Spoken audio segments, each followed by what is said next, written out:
No, I'm not locked out. I just try to reveal how my magic trick 3 years ago, a YouTuber really works. Classmate here released a video titled Making an Unpickable Lock. In each chain, the guy behind the channel built a custom lock that he believed would stump even the most skilled lockpickers.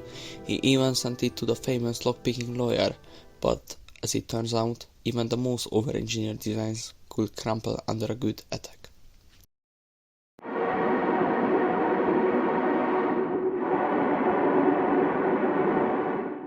His newer design had a sloppy deadbolt mechanism, and it could be pushed back into the door with a knife. The second flaw was lack of protection on the underside of the lock, which made it vulnerable to attacks from that angle. The older version was also flawed. You could open it by setting the pins to their maximum height and then tapping the side with a hammer. Ouch. These methods could be even abused by absolute beginners like me. In conclusion, both of Shane's designs failed. However, the lockpicking lawyer didn't just laugh and move on. He gave Shane genuine, detailed advice on how to improve the design.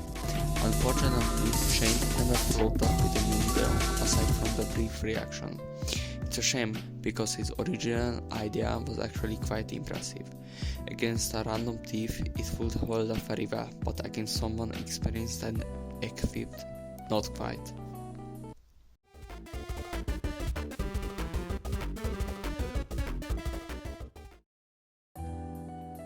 Another YouTuber called Works by Design also took on the challenge about 10 months ago. He even sent it to the members of the Lockpickers United group, who absolutely tore it apart. You can now find at least 5 videos on YouTube where people unlock his creation under a minute. The disappointment was brutal.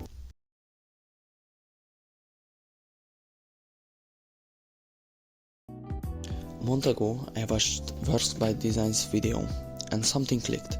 That night, while I was in the shower, I had an idea, a design, a concept, so ridiculously simple that I thought, there is no way I'm the first to think of this. I genuinely believed I had come up with the perfect lock. It looked a bit wonky, sure, but it had all the basics: pins, springs, and a rotating cord. The key itself, honestly, it looked like the retro game Snake from 1976, but still, it worked in theory.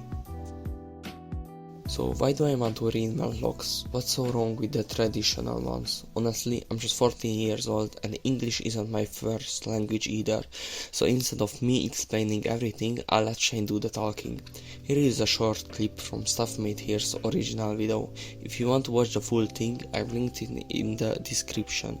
He's got a lot of other great videos that I recommend checking out. Imagine that I have a bar that I can slide in and out of a slot. This could be a deadbolt for a house or whatever. If I put a pin through both pieces, this bar is now locked.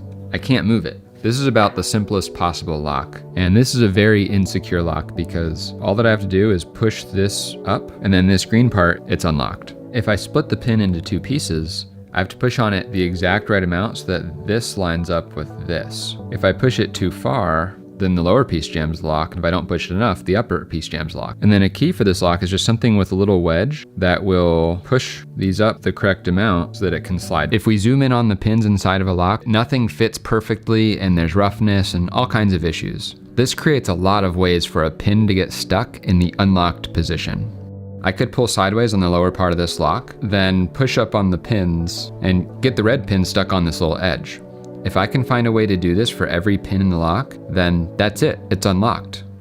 This is equivalent to guessing a password 1 letter at a time. For each letter, you have a maximum of 26 options. At most, it'll take 130 guesses instead of 12. The key idea behind my lock is that it eliminates the ability to pick 1 pin at a time.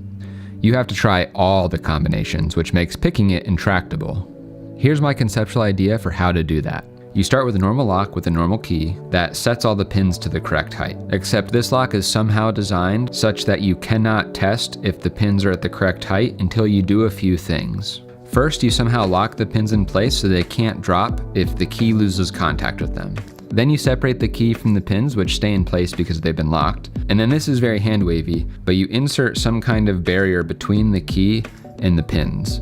Then you test the pins to see if they're set correctly. This strategy leaves no possible way to test only 1 pin at once, or to change your guess once the pins are being tested. You will be subject to all the possible combinations. Good luck, have fun. There is another very common technique, bumping. You insert a bump key, hit it with a mallet while turning it slightly, and click. The lock opens. Here is the embarrassing part. I completely forgot about bumping while designing mine. I knew it about before I started this project, but I zoned out and overlooked it while modeling.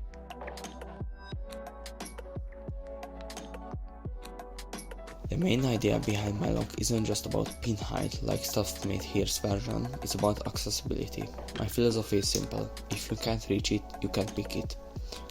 Works by Design tried to solve this using ball bearings to make it harder to feel pin positions, but in practice it didn't always work, meaning his lock can be called pick-proof or unpickable. My version on the other hand is designed to be completely pick-proof. I took some inspiration from a warden lock, specifically a corner piece that blocks access to the pins using traditional picks. The big difference my lock has is a single bendy pad, which means there are only two possible ways to get to them. Using a wire to try to pick each individual pin, which means you need to go in, up and then make a 90-degree turn, then repeat this 2 more times. Good luck with that.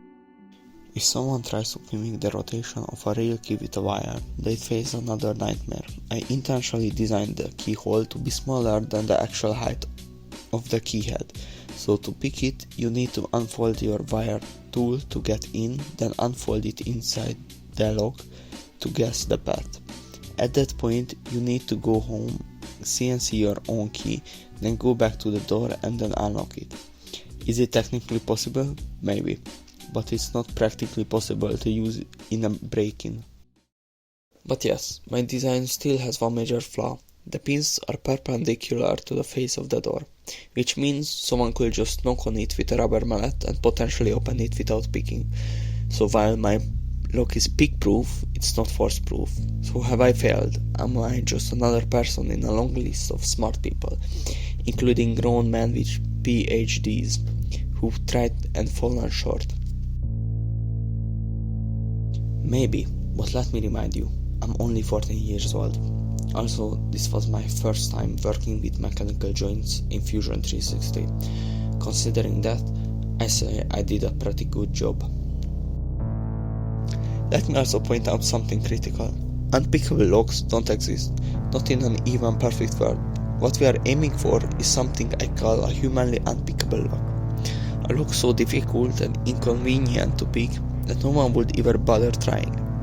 And with just a few more tweaks, I think I could come really close.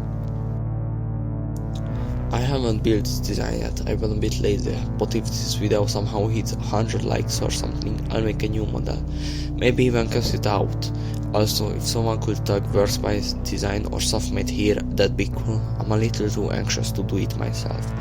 I think I've proven myself in the lock designing community. Here is a short cinematic of the lock I rendered. Spent probably more time on it than I should have, but my school laptop didn't really work at the time.